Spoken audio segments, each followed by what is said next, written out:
एमन अगर हम बात करते हैं इस मैच में इमाद वसीम की 13 बॉलों पे 30 रन उन्होंने स्कोर किए, नॉट आउट रहे।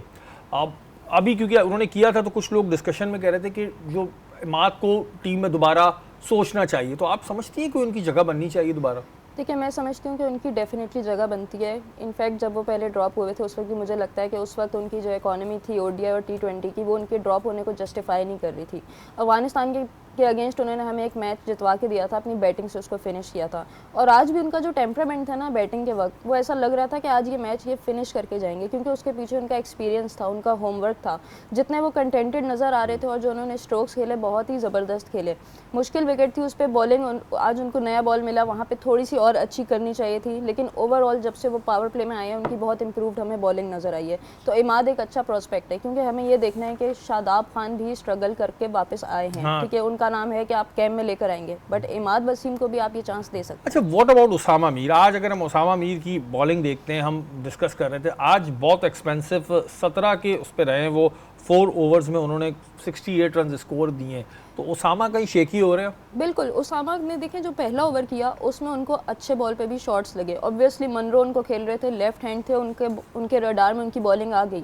लेकिन उसके बाद जो उनका नेक्स्ट ओवर था वो शादाब खान को था, उसमें वो बहुत ज़्यादा शेकी नजर आए, वो उस पुराने ओवर से बाहर नहीं निकले थे। मनरो ने आपको अच्छे शॉट्स मार दिए, इट्स ओके, क्रिकेट है, आपको ऐसा हो जाता है।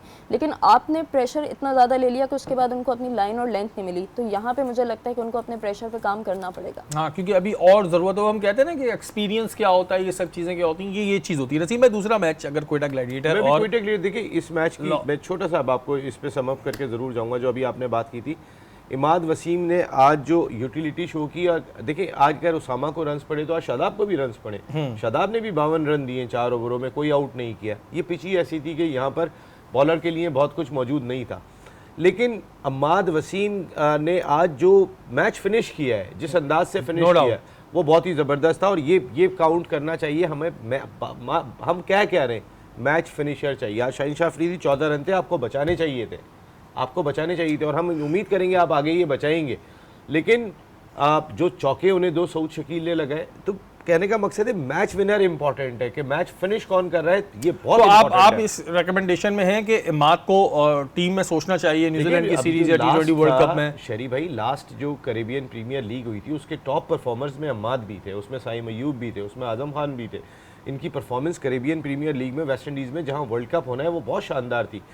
ये आपके लिए एक एसेट के तौर पे आपके है, एक ऐसा ऑलराउंडर है कि जो लैग कहाँ आ रहा है, क्यों आप समझते हैं सिलेक्शन नहीं हो रही है? क्या रीज़न है? देखिए, किसी पॉलिटिक्स का हिस्सा बन रहे हैं, क्या रीज़न? देखिए, पॉलिटिक्स का हिस्सा थे, अम्माद नहीं थे, या अम्माद थे, जो आप बात कहें, लेकिन उस सिस्टम का हिस्सा नहीं थे जो सिस्टम डोमिनेट कर रहा था उस वक्त टीम में, जो ग्रुप डोमिनेट कर रहा था उसका हिस्सा नहीं थे। अम्माद होते हैं तो शादाब बाहर होते हैं, शादाब उस ग्रुप का हिस्सा थे जो उस वक्त पेनिट्रेट कर रहा था। देखिए, मोहसिन नकवी साहब ने आने के बाद जो सबसे पहले बात की वो ग्रुपिंग का हवाला दिया, उन्होंने कोई दूसरा हवाला नहीं दिया।